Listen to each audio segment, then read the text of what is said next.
من ضمن المواقف اللي أثّرت فيّا واحدة ست لا داعي لذكر اسمها.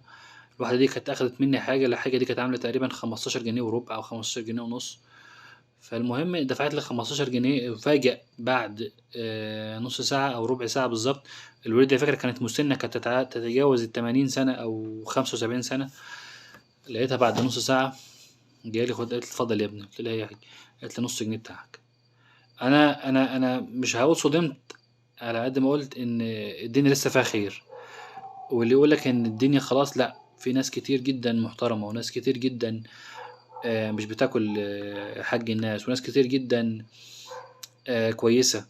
فالشخصية ديّة خلّتني أعمل فيديو عشان حتى أقل واجب إن هي أثّرت فيّا، أقول الله يرحمها ويسامحها ويجعلها من أهل الجنة.